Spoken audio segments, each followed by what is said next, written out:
M. Abdourahmane Sano, ex-coordinateur national du FNDC, en direct d'Amirador et sur FIM FM. Bonjour à vous, M. Sano. Bienvenue.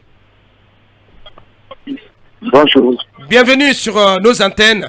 Nous évoquons cette sortie du rappeur Gianni Alpha qui a eu donc des propos jugés d'une extrême violence à l'endroit du CNT et de son président. Comment avez-vous réagi à cette sortie et surtout à cette poursuite qui est annoncée contre ce rappeur Gianni Alpha? Voilà, je vous remercie pour l'opportunité que vous me donnez. Je ne veux pas du tout aller dans la polémique.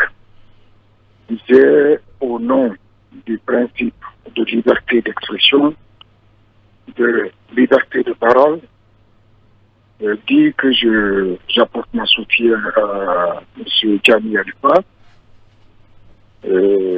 Juste parce que, à mon avis, il faut faire en sorte qu'on puisse avoir la liberté d'exercice de sa citoyenneté.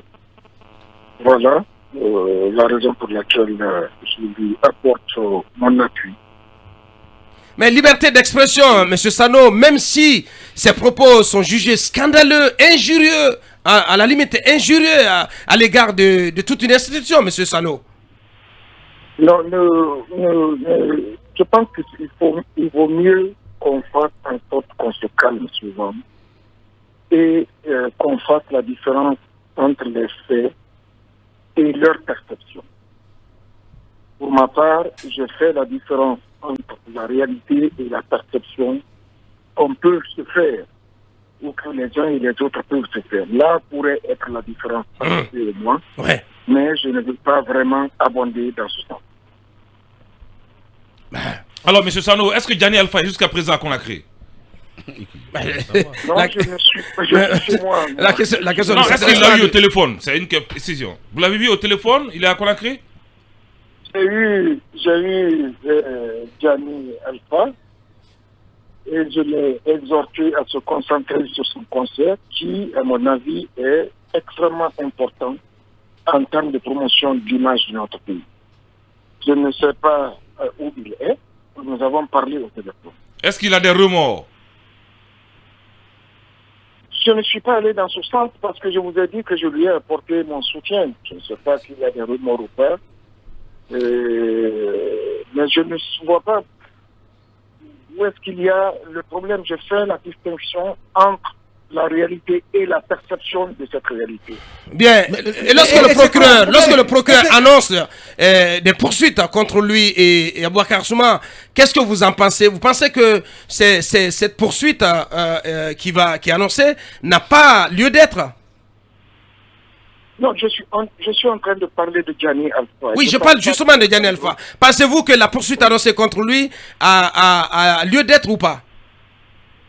C'est pas de cela que je voudrais vraiment parler. J'ai parlé Gianni Alpha et c'est ce qui m'intéresse.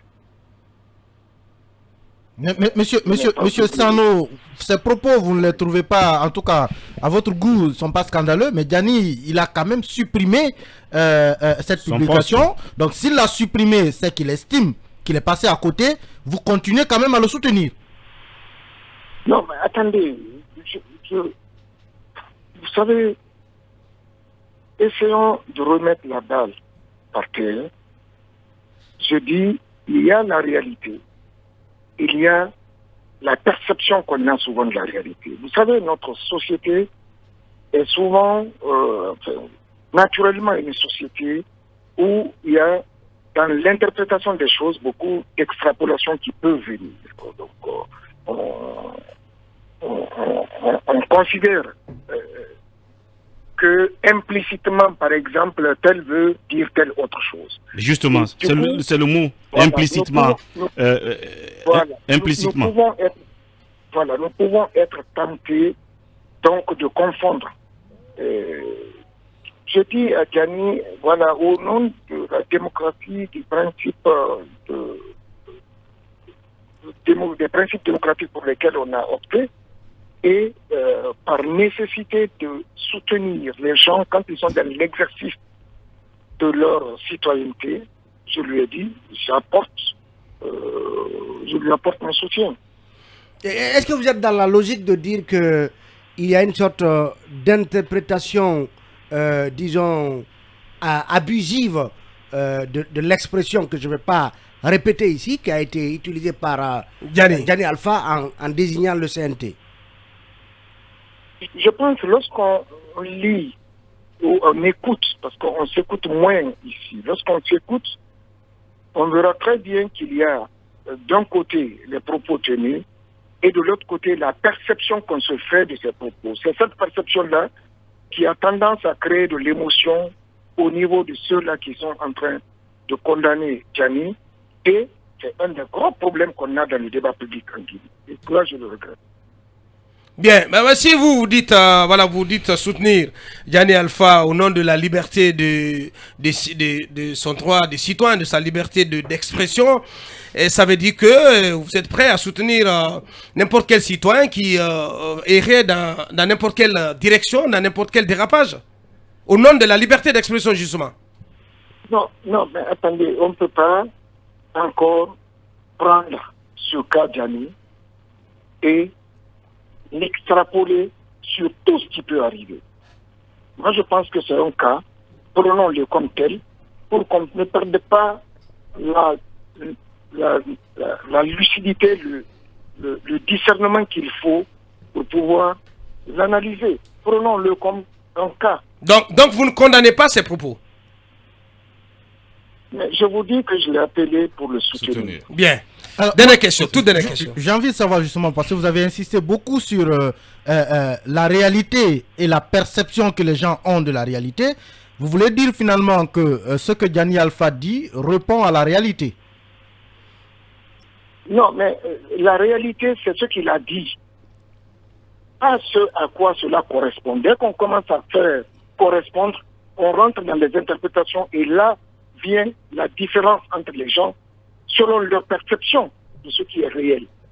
Est-ce que la réalité à laquelle vous faites allusion, c'est par exemple les griefs qu'on peut formuler contre le CNT dans sa façon de fonctionner par rapport à son rôle dans la transition? Non, je ne parle pas de CNT. Je parle. Oui, parce que Gianni parlait justement du CNT. Non, je ne pense pas que ce soit un problème de CNT. C'est un propos. Le propos là on pouvait parler de n'importe quelle autre personne. C'est le propos. Et je voudrais qu'on se concentre beaucoup plus sur la compréhension de ce propos-là en dehors de toute émotion. Bien. On a compris le fond de votre pensée. Il ne reste plus qu'à vous dire merci. Grand merci à vous, M. Abdraman Sano, ex-coordinateur national du FNDC. Merci d'avoir pris la parole chez nous ce matin. Je vous remercie.